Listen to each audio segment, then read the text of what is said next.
Welcome to the Inspired Riding Podcast.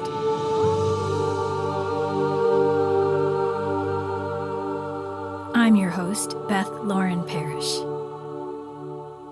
As a certified riding instructor, remote coach, and rapid transformational therapy practitioner, a powerful form of hypnotherapy, I'm here to remind you to slow down, trust your intuition, and really deeply listen to your horse. And this will make for the best co-creative dances possible, whether you're on the ground or connecting on their backs. Thank you so much for being here, and here we go. Hey there, Inspired Riders. We are back with Jana Wagner on our Animal Wisdom Series quest. Today we are speaking with one of her beloved dogs that has crossed over. His name is Toby. He has a ton of wisdom, and he actually helped her create her first animal communication course. So I'm really eager to hear what he has to say for us, and I'm just excited for them to connect. And also it's a very special day because right now, April 3rd, is Jana's birthday as well. So happy birthday, Jana. How are you doing? Thank you, and I'm doing great. Oh, I did not think I was going to get choked up, but here it comes already. Toby passed almost 2 years ago at 13. See, I got Toby. Toby is my second Corgi. My first one was Otto. Otto really saved me from my roaring 20s, if you want to call it that. It was crazy. A lot of things were crazy, post-college, trying to figure out what you want to do with your life and all of that. And Otto was a gift to me from my boss and the customers where I was working at the time. And I think when Otto passed, that was the biggest loss I've ever experienced. And 2 days after he passed, I sat straight up in bed on my day off and I was like, I've got to find another dog. And so I spent my whole day off pulling all kinds of things out of my closet, everything I could find that I could put on eBay and sell so that I could go get another dog. And I was online, I was sending emails, I was inquiring about dogs. So, this is 14 or so years ago. The internet's still pretty new. And, of course, I didn't have the connections to rescues that I do now. So they were actually really hard to find. And I ended up emailing 4 or 5 different breeders with puppies because I had also been to the shelter and tried to adopt a dog and just nothing was resonating. I had to get another Corgi. I just love them. So I emailed probably 5 different people about puppies. 2 got back to me. 1 I knew was not a good situation because of the way they answered the questions. The other one was Toby. And Toby was his mother's first litter. So he was one of 2. And the lady was keeping his sister. So he was the only one available. And I couldn't pick him up for another couple weeks because he was still only 3 weeks old or 4 weeks old, something like this. So I thought, well, that's perfect. I have time to put my stuff on eBay, get some money. And I was having trouble getting my PayPal to go through for my deposit. And I get an email back from the breeder that says, don't worry, he's yours. And she said, the funniest thing happened.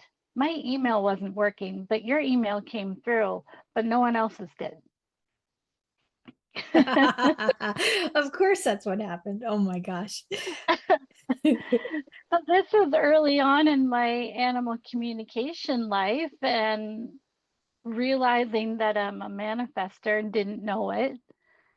And I just knew I needed another Otto. And everything came together. I didn't have a lot of money at that time. And I put all that stuff on eBay and I realized I'd underpriced everything, but I said, you know what, whatever, every bit counts. I kid you not, the last day of my auctions, I literally sat there because eBay used to have like a little ticker thing of all your auctions. Maybe it still does, haven't used it in a while. Um, I literally watched the prices go up and up and up and up during the last minutes of each auction item. And I kid you not, not only did it cover Toby's price, but the gas to go and get him. That's the Paid for everything. coolest. Oh my gosh. I love that. And when we were on our way out to, this is when I was in Virginia, so we were on our way out to Eastern Kentucky to pick him up. My friend drove with me. I decided to tune in and see if I could see where he was. And I just saw this beam of light come down and was like right over top of wherever it was he was. And in that moment, I went, I know him. And that's all I knew. And the moment I touched that dog, it was like this, everything went whoosh and came together. And I had never experienced that before. And I just was like, this is really, really special. And that's and No, that's I'm all I knew. crying. Sorry. Yeah. Um, and that little dog just snuggled right into my lap and off we went. That's the coolest. And Oh gosh.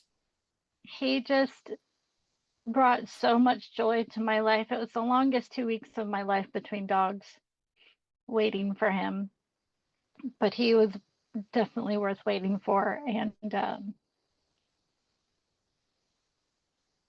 the day he came into my life, literally all the doors started opening. And I learned that when Toby stopped and sat down and watched something, I needed to stop and watch because being wired like an Aries person, we're always on the go. And then we get labeled impatient because we're just like super action oriented. And Toby's loving, sweet, generous Cancer energy, he just would just stop and take everything in and listen to everything and watch everything. And when he would stop and get this look of awe and wonder on his face, I would stop too. And he just taught me so much. Um, so obviously I really miss him. I'm also really, really grateful that he sent Pumpkin to us because what a wonderful little dog he is. And I got Wallace so that I wouldn't be without a dog when I knew, because I didn't want to be without a dog. So that's been interesting too. Okay, why don't I? Well, thank you for sharing the beginnings with us because that was a beautiful story. Sure. Yeah, the other thing is, I'm somebody who's never wanted human children. It's just not something I feel called to, even though I like kids. But I tell you, the moment I picked up Toby and I touched him, and there was that whoosh, I felt something shift in me. And for that moment, I thought, this must be why people have children. I just felt this overwhelming sense of love and wonder at this little tiny creature. So I guess you could say the mommy switch flipped. That's so sweet. I love it. I hear people say a lot that when they call for a session with an animal that's passed away, they were my everything. And Toby was definitely my everything. He still is. He's still a piece of me.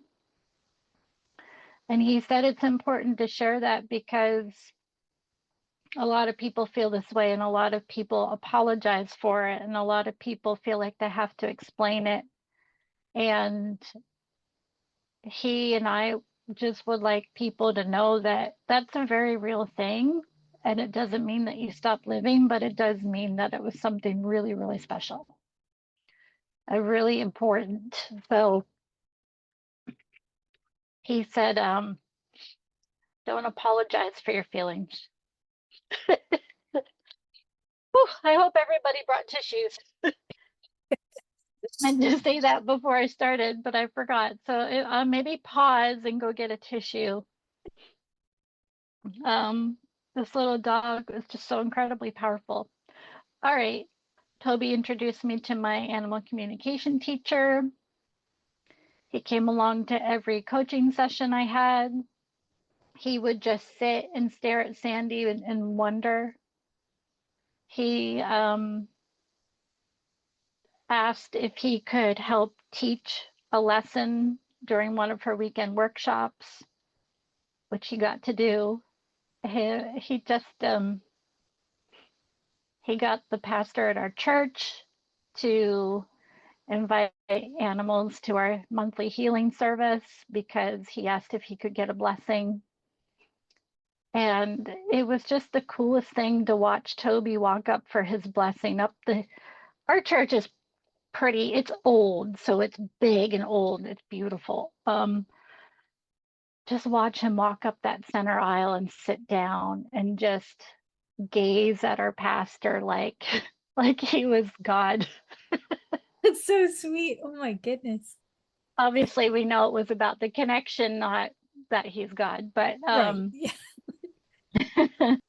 and it was just the neatest thing to follow Toby up to get his blessing. And Toby sat down and just gazed at our pastor and he got his blessing and he was so delighted.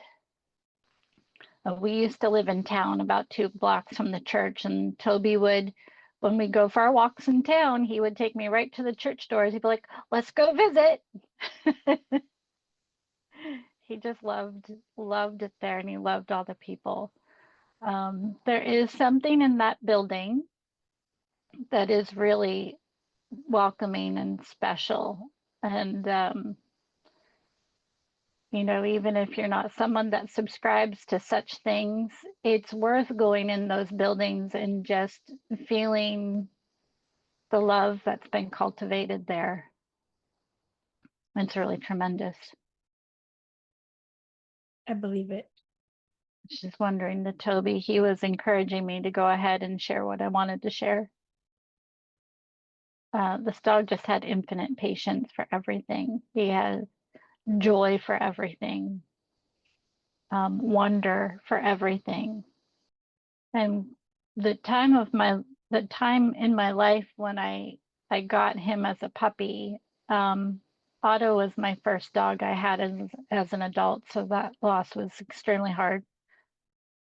But I was working on this private farm, managing the stable and caring for the horses, and Toby and I would go out every morning, feed while the horses had their breakfast. We would go sit up on the bench under the tree for an hour and play ball and just hang out. And I'd have my coffee and I had to watch my coffee because Toby liked it too. Oh no, And when, corgis on coffee does not sound good. oh, it's funny. If you think you've seen zoomies, woo. Oh my gosh. So we had a big collection of chuckets and all different balls with our chucket. And we would just throw the ball. And Toby, something I love about corgis is they love phrases. And so sometimes he'd bring the ball back part way. And I started saying, "Get your ball, bring it closer." And it was the coolest thing because he would look at me, he'd look at the ball, he'd pick it up and bring it and just throw it at me. And it was so fun. And then he would bark and bark and bark until I threw it again.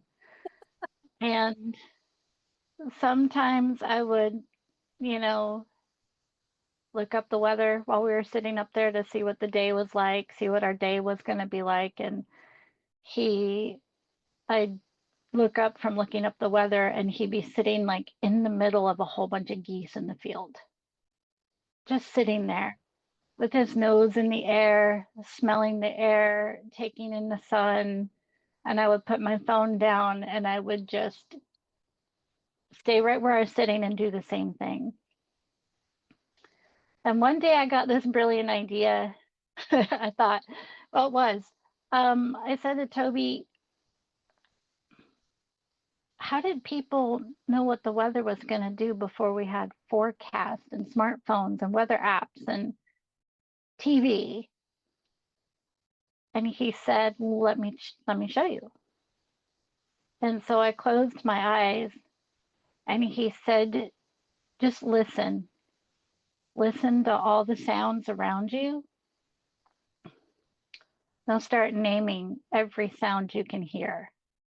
Really feel into it, really listen into it, and name every sound you can hear. And what happened was all of a sudden things really came into focus for me. My ears felt heavy. The sounds got really clear and sharp and specific.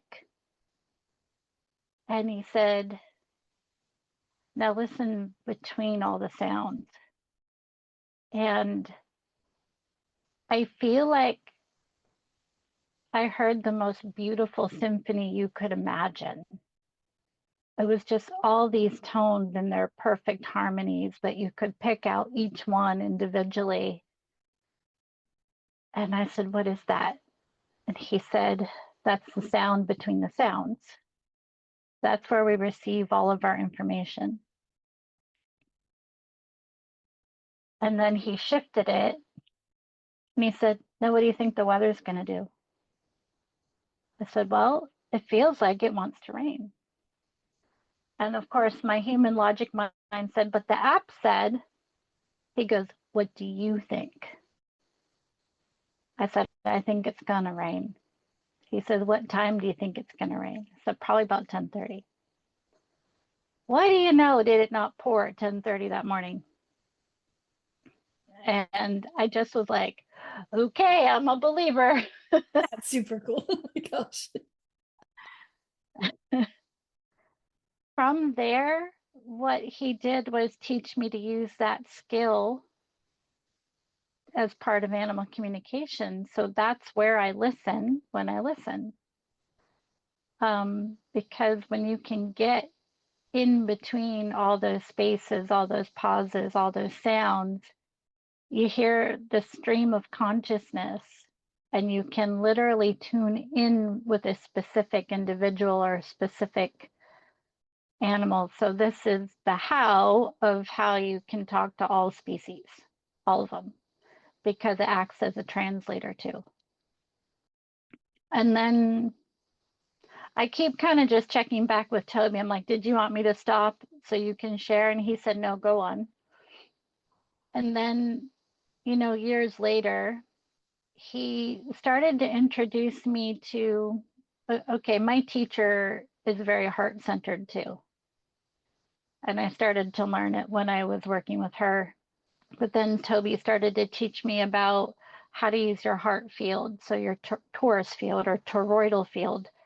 He started to teach me about how to use the heart field and how we can expand it and compress it, like bring it in and out from the body and use that energy and how to move it. And all of a sudden, I had another level of focus and quiet, and I felt just surrounded and safe and completely supported. And so every time I work, I'm sitting inside my heart field energy, which brings another layer of translation and quiet and fine tuning for listening. And had my sweet patient Toby not really kept after me with it, I don't know that I would still know how to do it and be able to share it with people. He also really helped me through my dad's passing, which was really difficult for me. And I felt like I wasn't living up to my life standards. I felt just really lost. And so on one of these particularly bad days, we went and sat in the park and he says, sit here on this bench, bring your notebook. So I did. He promptly plopped down in the dirt and went to sleep because he said, listen, I'm going to tell you some things, write it down. And I just started to write in my journal. And every once in a while, I'd stop listening and I'd wonder something to him, and he'd wake up and give me a dirty look. And he's like, I'm not finished. Okay. And I'd start listening again and writing. And what came out of that day is he said, you think that backslide is failure. You think it's a bad thing. He said, one step forward, two steps back is life requirement, because if you don't step back every day and look at where you're going, how are you going to see everything you've done, everything you do? So every time now I hear someone say one step forward, two steps back, I remember that without reflection, you don't know where you're going, and you do stay in a state of failure or thinking you failed. So what Toby and I had ended up coming up with is step back, reflect, connect. So whether that means that you connect with another, you reconnect with yourself, but in those moments where you're like, well, that stunk, I screwed up. Okay, so pause and literally take a step back and look at the bigger picture, look at what's going on, really listen. One of Toby's biggest lessons for me was about listening, deeply listening, deeply listening from your soul, listening from your heart, listening from your intuition, allowing all of those things to come together and listen from there. So while your mind might feel that you're listening from your ears, you're actually listening from all of those places and all of those senses.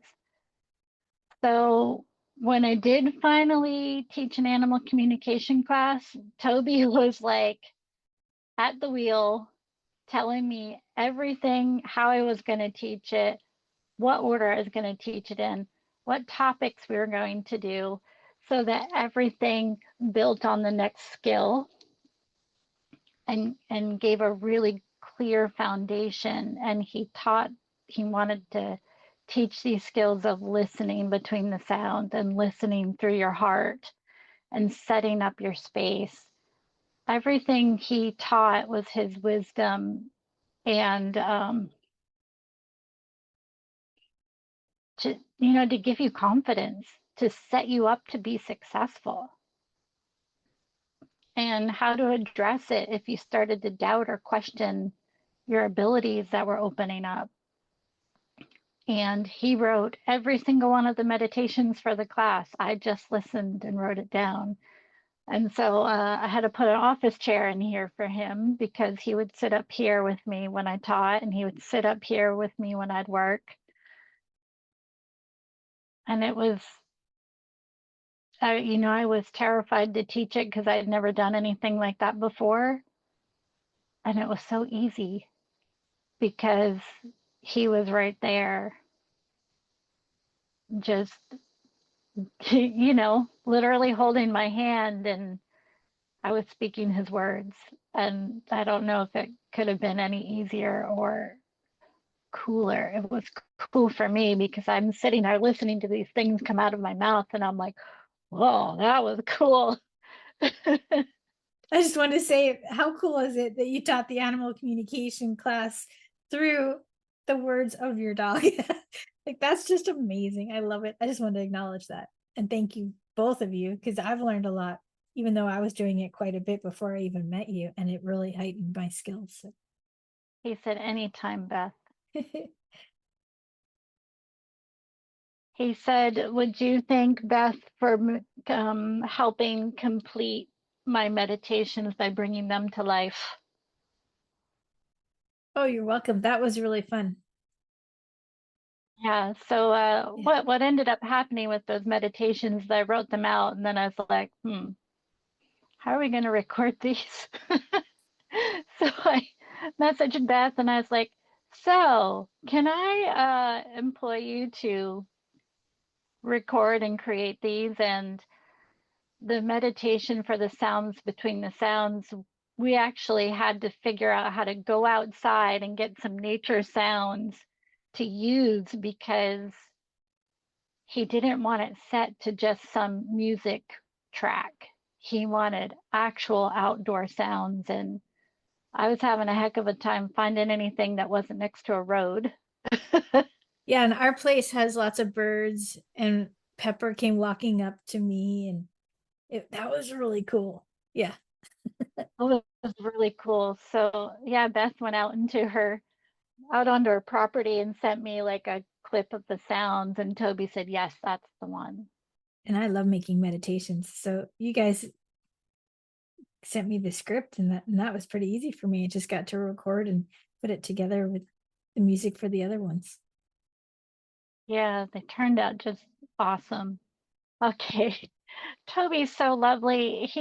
I sort of expected him to interrupt and be like, nope, it's my turn to talk. And he just is sitting here with me, just so patient and so lovely. And he goes, I'm loving all the reminiscing. But he said, perhaps we should do some questions now.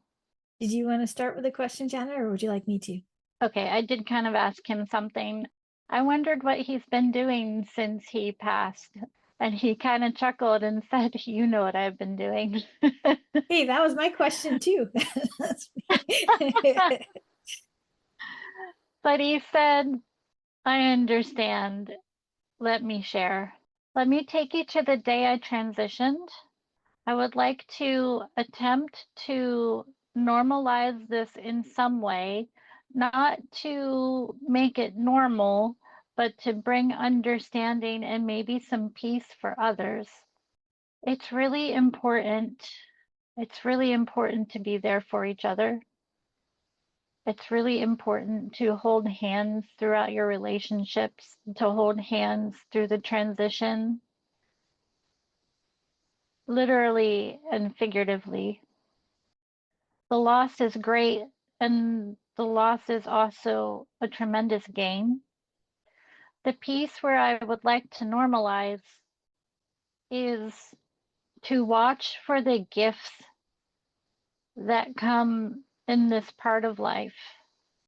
What I helped Jana come to learn and understand is to trust in the process, is to be really present for the other and for yourself during this transitional time.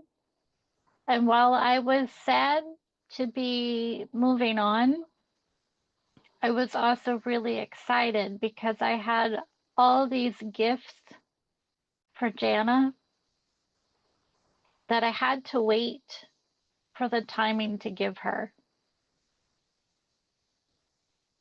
So I want to offer everyone the opportunity to watch and wait for those gifts to come through while you're moving through this emotionally difficult process, because many times this transition is not difficult, as even though it may appear so. There's a gift in everything, even the hard things, even in the scary things, even in the dramatic and traumatic things. I know that that is really hard to say out loud, but also to hear. The things that break us often bring the greatest gain. I also wish that was not the truth. I was excited after I passed to be able to tell Jana not to worry because I could come back. And when she asked me why I didn't tell her before, I told her it wasn't the time, but now was the time. And I showed her what I would look like so that she would know when she saw me. The other gift was that I could come back in a body that was a bit more healthy than the one that I had. Because the flip side that is often not seen or shared is the struggles I had with my health, the long nights, 3 years of long nights of being up, not knowing if we were doing the right thing. It was really hard, but sometimes without the hard, we don't see how good the good was, or see how good the good still is. So I was really excited to get this new body. Okay, but the question was, what have I been doing? Let me try to explain. I'll try to explain in a linear fashion, since it will make a little more sense, perhaps. First thing I did was show Jana how to reach me when I was not in physical form. So she knows that if she needs me or she needs Aurora or any of her other loved ones that have passed over, all she needs to do is visualize the brick road and follow the brick road out and take the first right. I've always loved that. I take the first right and then they just appear. And they often look like they did in their earth form, like a silhouette but filled with stars. And I can see them and I can feel them and I can hear them there. So if you're missing your loved one, call up your own version of your road. Might be a dirt path, it might be a path filled with crystals, it might be a brick road, it might be a purple road, it might be anything, but you call up your road and you take that road until you find the turn that leads you to your family, to who you're seeking. It'll give you a lot of peace, and it's a very simple way to stay connected and reconnect that will give you a lot of peace and help you remember the love and connection that you had in the physical. So now, while I still come through Pumpkin, Jana's puppy, he is me. We share lineage, we share common thread.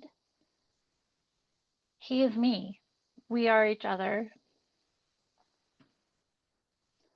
So while I get to participate in another physical form and physical life in a body that is much easier than the one that I had, I also get to show up in spirit and come through everywhere and everything. And what I want to offer everyone is the part of what I've been doing since I passed is about continuing to help Jana expand and grow and live in a space of joy and appreciation, and continue to help her and others learn that expression comes through everything. I would like to share this new piece of wisdom that the idea that the soul is eternal is truth. It is also expression. It comes through, the eternal soul comes through everything that we interact with every day, everything we come into contact with, everything that we do, say, feel, observe, hear, through all of our senses is expression. If we can learn, I mean everyone, learn to live or sink into our soul expression and watch for it in our environment around us, you're going to feel a lot more satisfaction from life, not because of what you're getting out of it, but because of what you're going to receive in return from expressing through your soul. Does that make sense? Yes, definitely. It's a continuation of you reminding us to listen deeply and to listen to our own soul expression and allow it to shine through, right? Yes, he said, you know how some people will talk about being able to see energy fields around others and around plants and such. It's a little bit fantastical if you are not someone that sees things this way. So listening and seeing in this context of soul expression is not so much about what you can tangibly see, but more of a feeling. So if you tune in and ask your soul, will you please reconnect with this body and this being on this planet and start to show me your expression. Let me feel the expression move through your veins, through your heart, and just begin to stretch around you. This is where thinking is actually going to be your friend. All you need to do is think and ask the question. Your soul will know the response. And then all you need to do is listen. What is really interesting to me is that I'm coming to understand this thinking thing a whole lot better. We all know thoughts are powerful when thoughts are intentional. They focus. When thoughts become trouble is when we stop listening to our thoughts. So I would like to offer that not only are affirmations or statements of intention or specific thoughts really important to pay attention to, I would like to offer that we begin to listen more deeply to our thoughts. And this way we can settle the mind and put our minds to work for us more efficiently.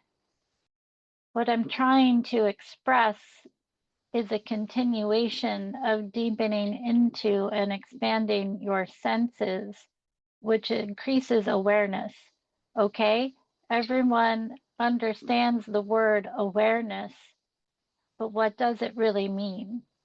It means the embodiment of all the pieces that come together to inform us and teach us so that we continue to learn to listen from all of these spaces. So imagine, if you will, like an old time switchboard, focusing in and listening to which plug needs to be moved next. Where you put your focus and attention is where you will listen most. What I want to invite you into is when you become into this awareness, you allow your soul's expression to combine. You get a synergistic harmonizing of all the tones. And in this space, you can listen and focus in on hundreds of thousands of tones and still have a clear focus and clear answer or clear communication. Do you see how all the pieces come together to amplify the information? This is why sometimes those with the talent think they can't do it or can't hear, because they just simply need to learn to bring the relevant pieces together. So if you were to set your intention before you begin your practice, be it animal communication or any other thing, if you would put your focus and say, please bring in the pieces that will amplify and clearly focus the conversation, it will become even easier. So he's like showing me this infinite number of pieces. Like I have a focus piece, I have the animal I need to talk to, one piece, I have the listening, I have the frequency that that animal wants to come in on, and then I have the visual piece, and I have the feeling empathy piece. And what I'm seeing is like there's all these pieces, but if you ask for the specific ones that connect or relate to that individual, they'll start to light up. And then if you ask them to come through, they just sort of pop into this thread. So it's just like that phone cable or, fiber optic, right? But an energetic fiber optic, and all the pieces come and just pop in and light up, and it amplifies so that the focus and the communication is sharper and clearer and so much easier. Toby says, you see, Jana, everything I teach you is so that it's easier. That reminds me of a vision I had about when you cross over, that you're a piece of a big Legos and the Legos come together in the most beautiful ways. So that just kind of confirmed that idea. My brain just went into Legos because it made sense to me, but I like the cyber optic cables too. That's pretty neat. I also really like Legos. Right? Yeah. Putting together Legos is like cutting grass for me. Very meditative. Yeah, very specific, and you can see an end result, and the end result is beautiful, Very satisfying. Yeah. But on that note, what if every conversation became one of these meditative, creative, beautiful things that you get to create? That's often how I feel about when we co-create classes together. Yeah, it just turned into this beautiful thing. Do you have other questions for Toby? Now that he's in this other dimension, you could say, does he have more wisdom for people to help them on a daily basis connect with their animals, even if they don't necessarily want to build the skills of animal communication? If there's just some really basic thoughts for people to have better connections. He says, I wish this was as profound. I wish this would be as profound as we all want it to be. It's always really very simple. Always return to being present and listen. Got to listen. When you feel yourself beginning to feel frustrated because, oh, I'm listening so hard. Stop trying so hard and just be it.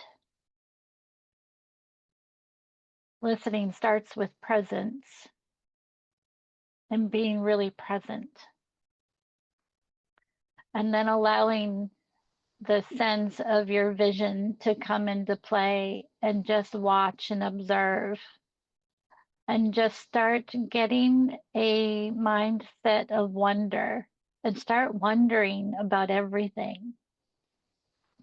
When you feel yourself begin to become distracted, just bring yourself back to being present and start to wonder again. It's like contemplation. So really, contemplation and wonder and curiosity all come from the same space. just different ways to describe being really present and being curious. Life is not about shutting your mind down and shutting your thoughts down and being completely silent.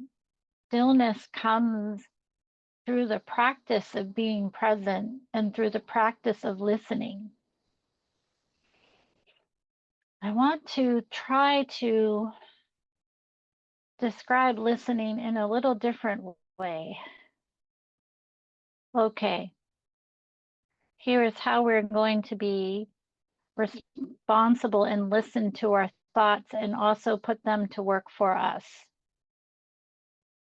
Think, I am present. What does that feel like in your body?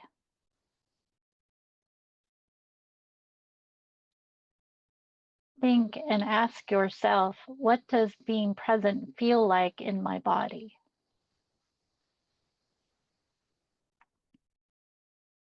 Next, take one hand and just run your fingers over your pant leg. Feel it. Also listen. What does it sound like? Start to connect, think, and start to connect the sensation, the feeling, the sound, and the texture. Really take in that experience.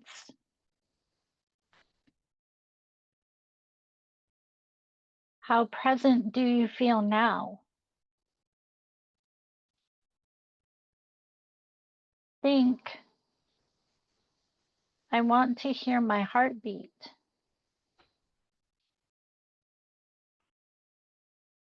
Can you hear it just by thinking of it?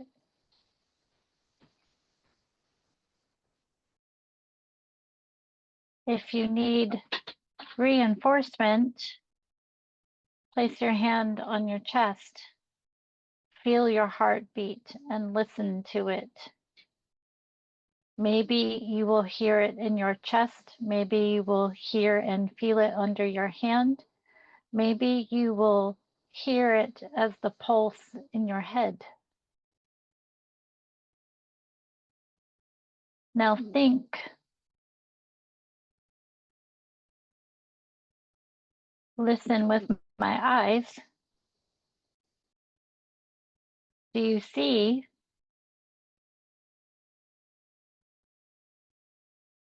How watching and looking is also listening. As you watch and listen with your eyes, begin to pull that feeling of presence down into your chest and down into your heart. Let your mind come down in there with it. Allow yourself to settle into this space, much like a bird would settle into their nest. Get really comfortable. If it feels uncomfortable, think, why does this feel uncomfortable? And then sit into it and settle in and get more comfortable. Listening through your heart space. As we gathered all these pieces, bring us into presence. Now think, return to presence. What do you feel or notice now that feels different than when we first began? Think, I am present. Do you feel more solid? Do you feel more put together? Do you feel clearer? Do you feel safer? When we are with others and hold space for others, many will still give themselves away. Holding space is not about giving yourself away. Being present and holding space is about becoming solid and present and witnessing and feeling safe. And when we feel this way and put together this way, we allow our soul to have expression, which shines out and is received by others, not by giving away, but igniting spark in them to allow them to have their soul expression. You see, the healer becomes the healer when you invite the other to match your frequency. All that really needs to happen is to be present to it. So when you begin to feel stressed at loose ends, anxious, nervous, whatever you wish to call it, think, I am present. And allow your mind and your body and your heart to bring you back into that space and reconnect with your soul expression and move through your days from that space. Create it to be a way of life and a way that you show up every day. This is where you will find your satisfaction should you be feeling dissatisfied or unsuccessful. There's a great deal of success just in how you choose to show up every day. It will set you free.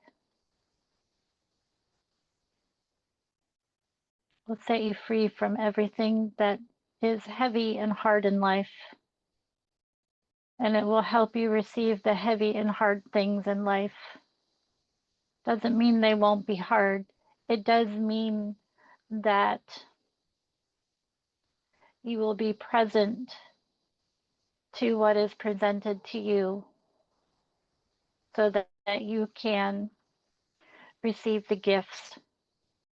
If you have to ask yourself what the gifts are, just bring yourself back to being present so that you can receive them.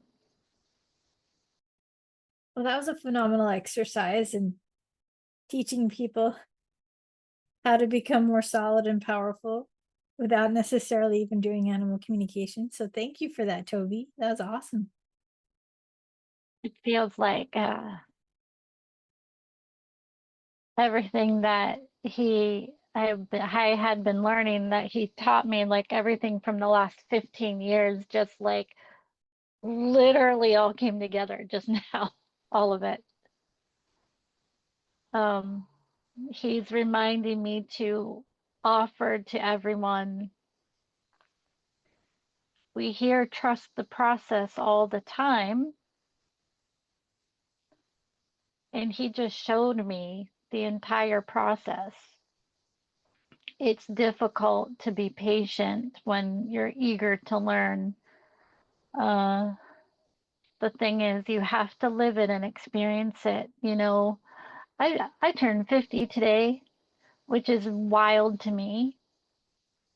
It's also given me a lot of desire for reflection about where I've been and what I've experienced. And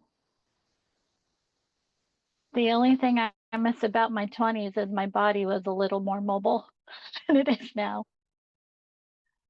But I think about who I was in my 20s, and I was just trying hard and trying to learn and be the best me I could be, but I didn't have the life experience yet. And so when you're working with younger people who are amazing and brilliant and have so much to offer, it's really important to remember that they're still coming from their their life experience to that point. You know, I hated teaching in my 20s. I hated it. And now I'm circling back around and teaching again, and I'm actually really enjoying it because now it makes sense. So he said, keep in mind while you're learning from others and learning modalities, and whether they're energetic modalities or scholastic education, you know, book education, college education, regardless of where you're learning it from, remember that. Remember to take the information and begin to apply it. That's where Toby likes to teach from, is here's your information. Here's how you are going to begin to apply it. And now once the class is done, it is your responsibility to continue the application and practice of what you've learned so that you can continue to make it make sense. On a side note, Cordelia looked at me and started wagging her tail like crazy when we were going through the presence exercise. Like, yes, there's my mom. And she just got up and was like, are we going to do something yet? Like, she just feels like it's complete. Well, I don't want to rush you or Toby, but I thought that was really interesting. She's like, you got it. Good job. Great. Can we go to the park now? Right? Yeah. I would like my presents to be barking at pigeons. That is her most favorite thing when we go out and about. Oh my gosh, this is gorgeous wisdom. I took so many notes already. Really? Oh, I'm so glad. Yeah. Is there anything else that you wanted to ask or that Toby wanted to share? We do have just one question from the group, but I just want to make sure that you feel whole and satisfied with our conversation. We can always do it again too. I could talk to Toby for hours. He just laughed at me. He goes, that's because you want all of it right now. And that's why I told everyone that you don't have to have all of it right now. Enjoy the unfolding. Like, trust the process, enjoy the unfolding of each moment too. That was something I got this morning because I was like thinking about like jumping ahead later today, and like it was like kind of the opposite, like, oh, I kind of feel tired about doing the things I need to do later today. And I was like, Beth, it's because you haven't had coffee or breakfast yet. Be in the moment with your horse right now, spray their fly spray, tell them you love them, and then later you'll be fine. And I was like, yeah, you're right. That was the conversation because we want to keep jumping around so much. So just reminding ourselves, hey, why don't we get present to what's right in front of us? And then all that joy can just come rushing in. And it's so interesting because as soon as he said, what do you feel when you became present? The first word that came into mind was solid. I was like, wow, I am right here. And that's exactly what he said first. I thought that was really neat. Right. Right. You know, a lot of people, I see it over and over in these communities like this, you know, what does a typical day look like for you? You know, when is your meditation practice? When do you do this? When do you do this? When do you do this? Well, you know, Toby's reminding me society organization is really relevant because you need a certain level of organization to focus in and do the kind of work where you're connecting and translating for an animal. And society makes us very regimented. So there is a quality in that. There's also getting into those spaces where, well, how are you showing up every day? What's more important is maybe you need a very regimented way of setting yourself up at first until you find your style, right? You and I were talking about styles the other day, where you find your style and what works for you, and then you can start to release the why and the how and start to embody it and live it. So if you're moving through your everyday with a focus on being really present to what comes or being present to your plans, there's a lot more ease in it and a lot more enjoyment.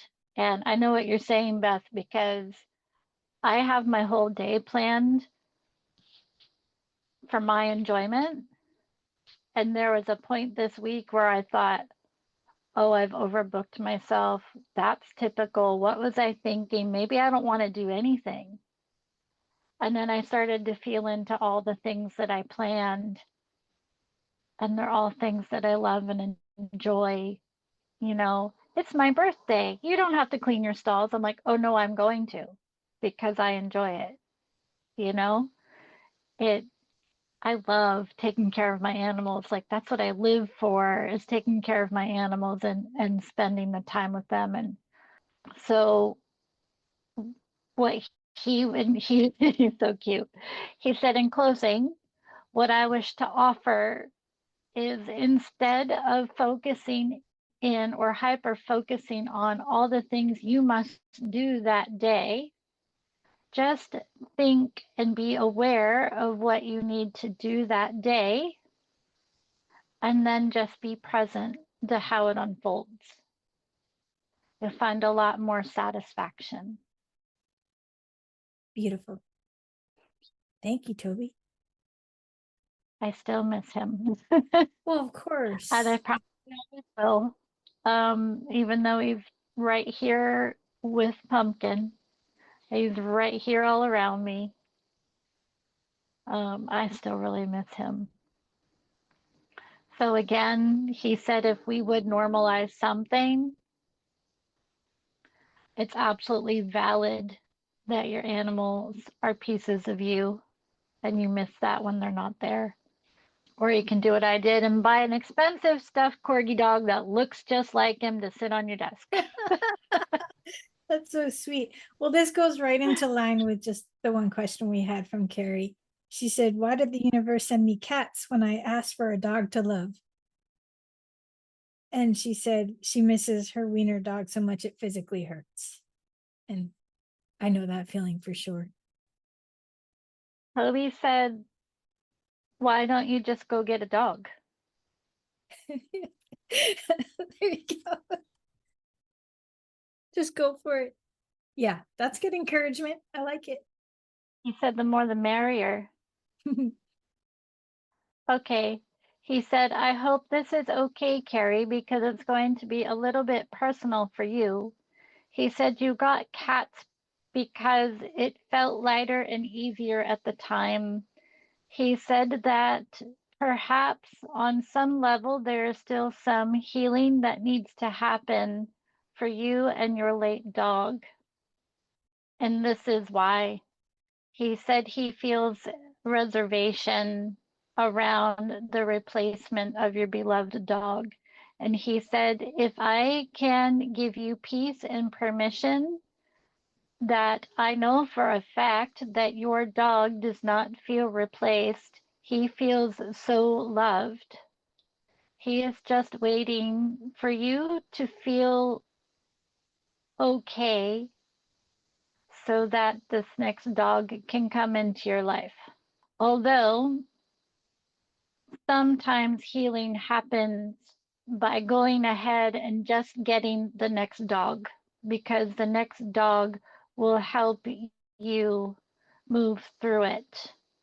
So, look, some people might impress upon you that you need to complete your healing before you bring another in so that you don't impose on the other. But doesn't that sound a little ridiculous? If you waited, if all humans waited until you were ready or fully healed or okay or rescinded your guilt in replacing is a human perception. If everyone did that, no one would move. No one would grow, no one would move forward. So from where I am viewing things, it appears the cats were easier at the time because you truly thrive when you have varied companions, so more than one species of companion around you. and the cats felt easier. And did you notice you needed more than one cat to fill the shoes of the one dog? That's all I'm saying. And those cats literally just showed up on her property. Isn't that beautiful? Yes. Yeah. Yeah. It's who was needed in the interim, because you need them to fuel your life and to offer you so much love and support. So, Carrie, when you're ready, go get the dog. Go today, go tomorrow, go next week. It doesn't matter. Just when you're ready, go get the dog. Pick the one you want. Don't wait for it to show up for you. Go get it. I love that advice. And just to be supportive in that idea, we got Cordelia and Rose within the month of when Bridget and Obi passed, because we couldn't be without another dog in our house. It was too quiet. It was too sad. And there were moments where we would just sit down and cry. And the puppies would come up to us and kiss us, like, what's wrong? Like, we miss our other dogs. And they're like, but we're here for you. And like, they helped us heal. And so it's so true. I just wanted to share that. Yeah. Yes, I'd like to share as well. When Otto passed, I had one person, literally one person in my life that was set against me getting another dog because it was too soon, and all the reasons and all the excuses. Unfortunately for me at the time, I saw right through it. It was that person's agenda, not what was good for me. And so, well, I said goodbye to that person and continued on with Toby, and, formed new friendships and new relationships. And Toby was a big part of that. He really helped me meet a lot of new people. Like I said, he opened doors. And then of course, I got Wallace so that I wouldn't be without a dog. When I said to Wallace, can we wait a little while? He said, I'm not doing this by myself.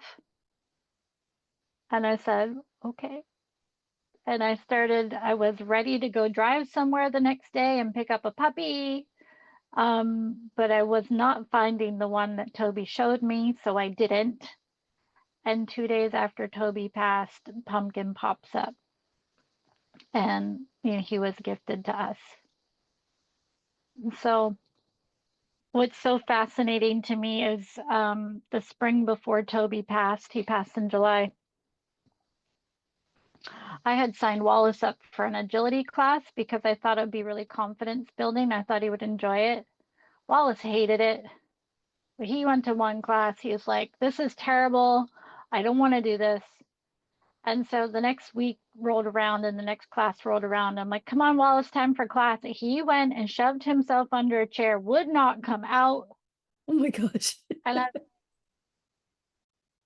okay, Toby, do you want to go to class? Jumps up, runs to the door.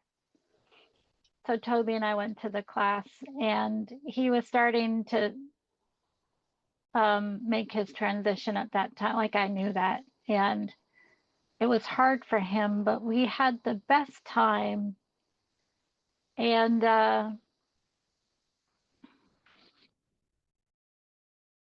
what was my point of the story? Well, we were talking about how the next dog helps us heal, even if we don't think we're ready.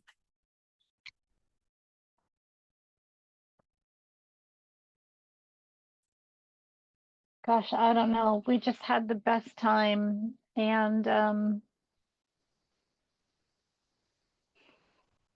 we kind of started our lives together exploring agility, and we got to kind of,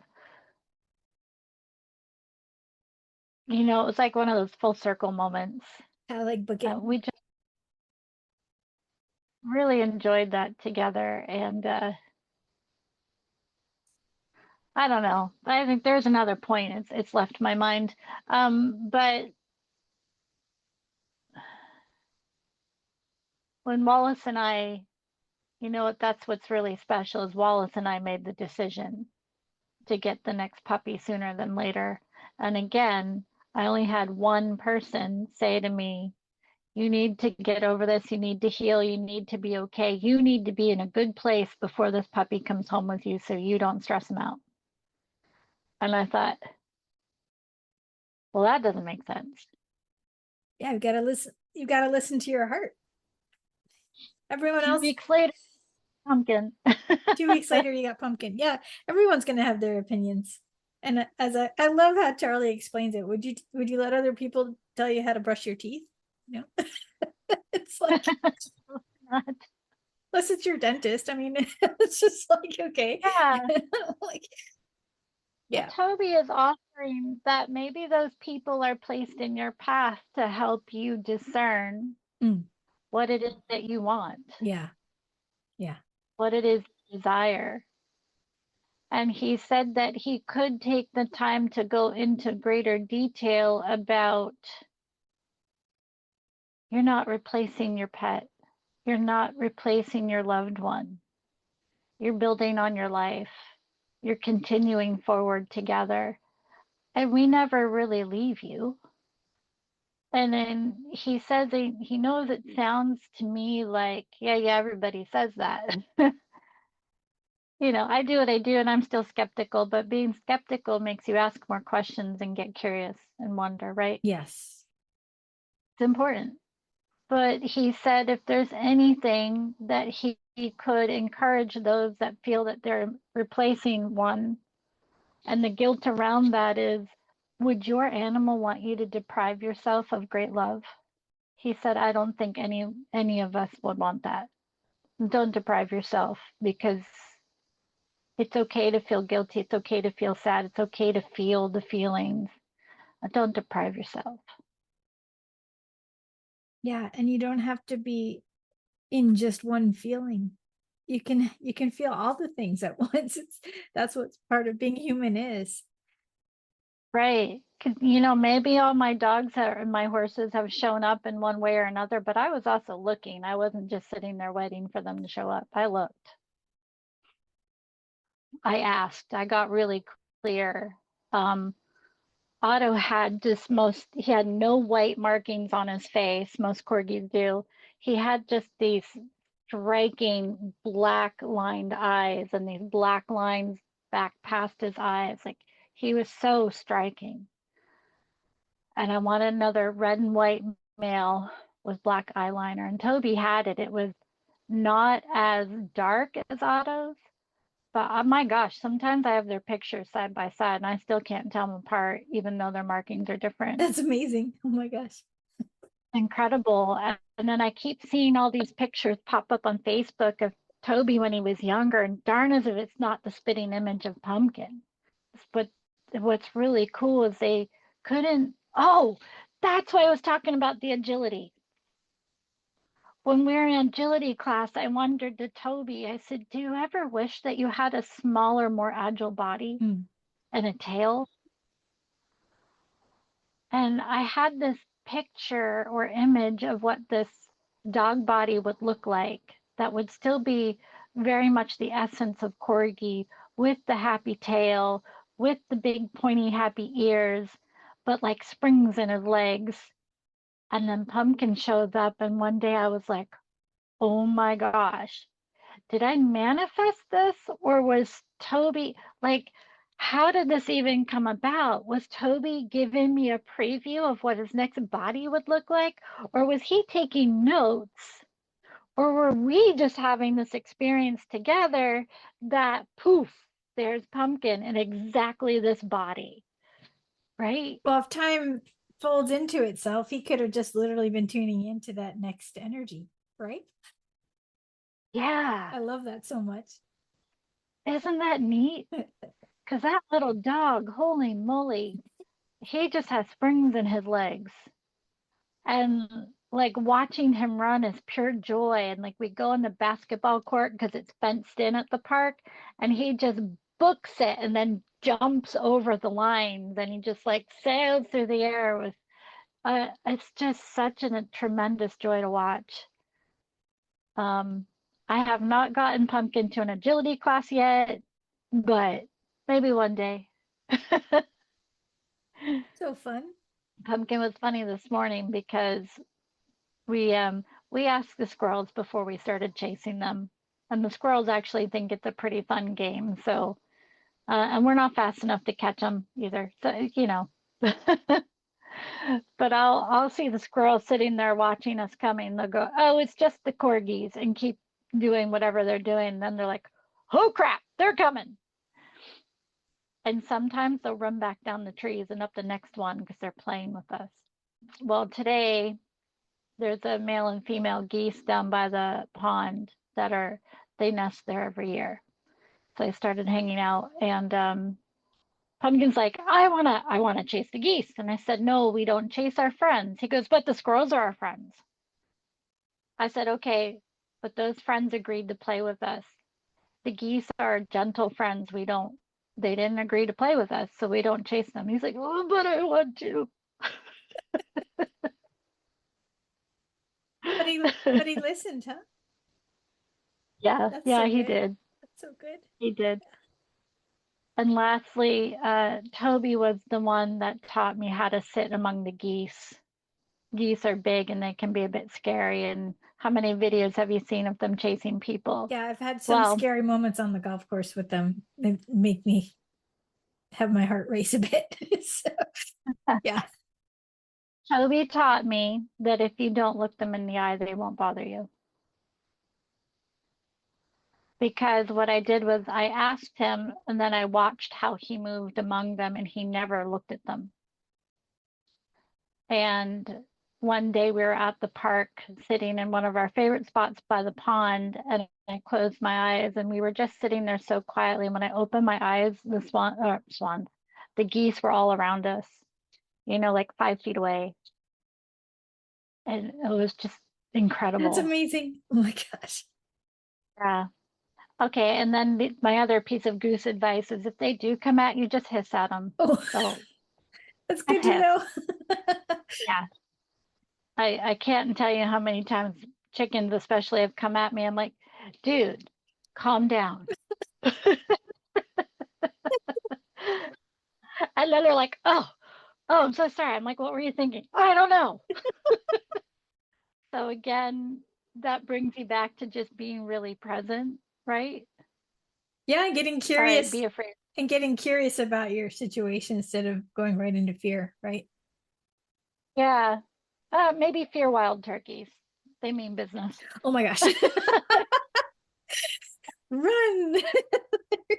But those Canada geese, they really don't want any trouble. They just want to, carry on. And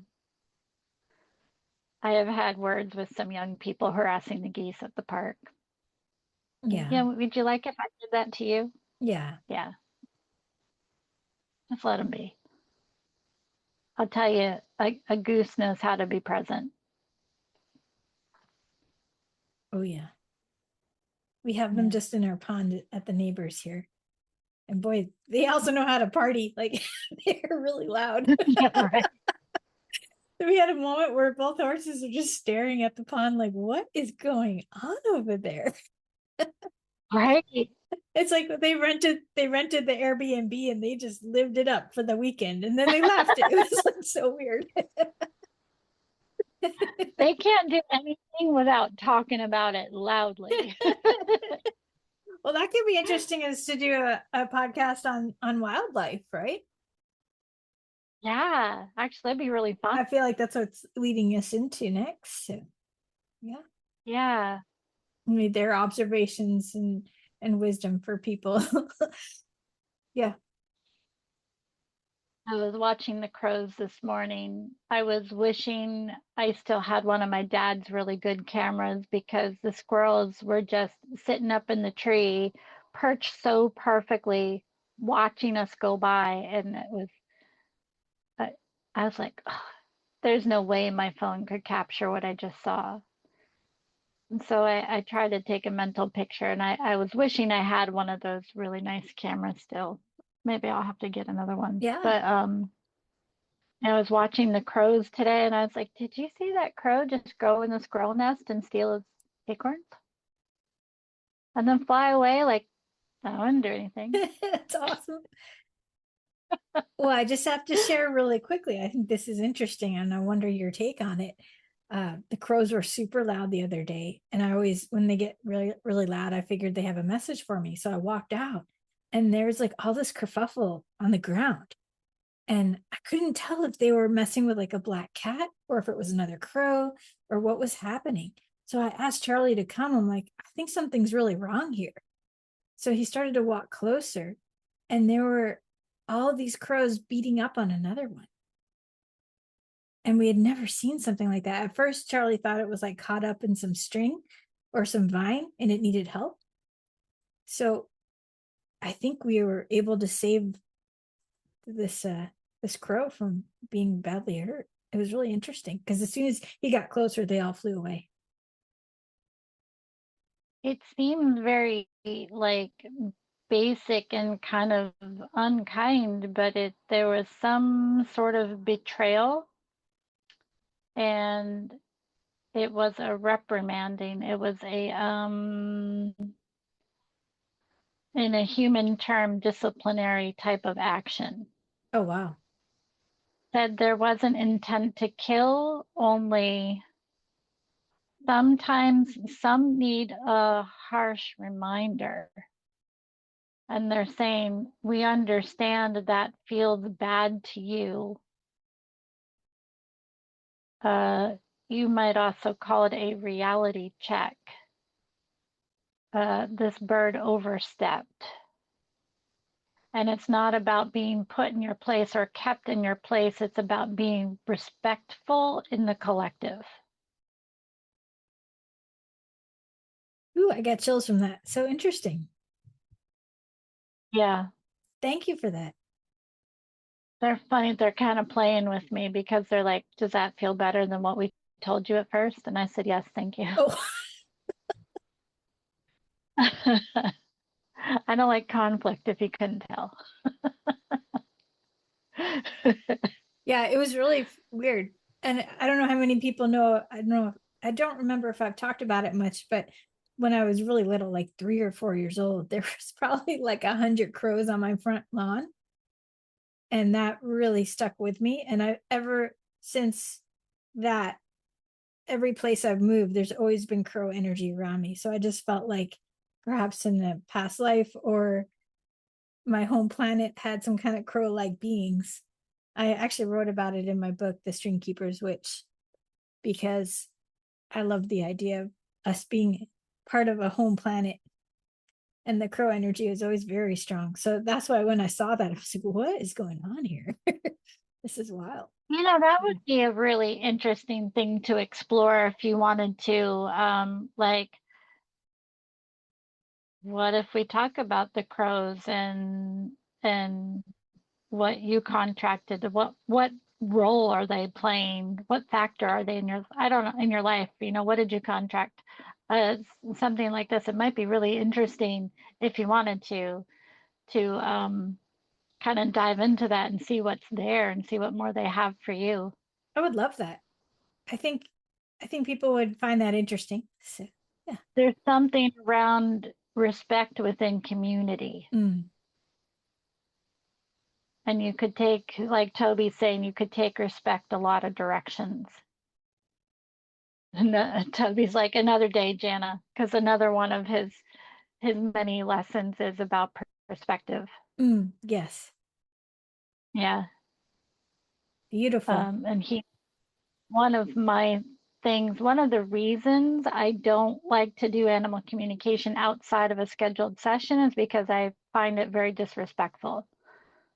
I find it intrusive and rude and not respecting the animal's time or my time, simply because the conversation is important. So if somebody is just wants a one-off question and a quick answer because there's frustration, there's not a lot of respect there for the animal and not necessarily a listening, receiving person on the other end. Um, something he's really instilled in me too, is the importance of giving the conversation the respect it requires. Yeah, there's a sacredness to it. And I'm well aware when I ask you questions like a random text, like, can you help me? But only when you have time. Like I'm very clear. Like it's not like I need this now. Unless of course there's a crazy emergency. And then that's what friends do, you know. But I still buy you coffee after Right. because I respect that. Yeah. Yeah. But that wasn't directed at you either. But No, but I just like to say that out loud, that it's important yeah, to really understand, and that is a sacred time. Yeah. it is. And to me, respect goes with loving another. Yeah. Yeah. And we don't want the tuning in to be flippant. We want it to be present. Right. Yes. It's really hard for me to focus on those little one-off things, and then like, because I won't fully understand the question, and then they don't fully understand my response, and then it's like, okay, hold on. That's the epitome of text messages when you don't understand the tone. Like I could read it so many different ways. Like, are they mad, or they just don't have time to write more, or what is this? You know? Yeah. Right, exactly. Yeah, it makes me think about like that Jane Austen story, Emma, where there's all this like anticipation and letter writing and confusion of, well, did they mean this or did they mean that? Well, their letter said, and you know, I know I've had those experiences too, where people will say something to me and that means, oh, I don't have time. But they're not saying I don't have time. They're, you know, it's in place of something else.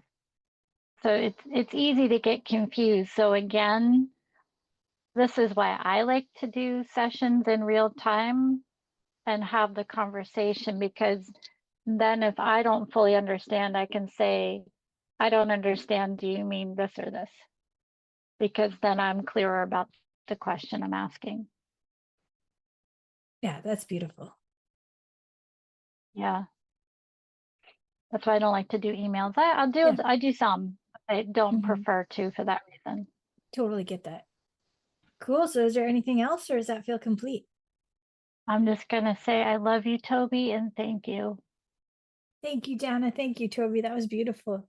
So much wisdom in such a short amount of time. But like I said, we could always circle back. Yeah. Oh yeah, you know Toby's up for more. He's always ever present, always ready. Love it. So yeah, we have options. We can talk more about it, maybe even poll the audience what they want to hear next. And Mm, yeah, love it. Well, thank you again. yeah, you're welcome. All right, you guys. Thank you. You're welcome. This was so wonderful. I hope everyone enjoyed it as much as we did. I know we kind of went all over the place, but I think the theme is just to remember to come back to presence. And Toby just nailed it. yeah. And should we call the name of his podcast "Get a Mindset of Wonder"? What do you think? I wrote that one down. He said I like it, and you know why I like it, Beth? Because you gathered that from our conversation. So yes, go with your heart. Awesome. Thank you. I just want to confirm that felt good to him. And yeah, that's the thing, everyone. Just keep coming back to what feels good to your heart. Thank you again for listening. If you enjoyed this, please share it with your friends. Reach out to us any way you can through Facebook or the Inspired Riding website. And sending love to all. Remember to lead with kindness for yourself, for your horses, all your animals, all of your spirit friends. I think that's it. And may the horse be with you always.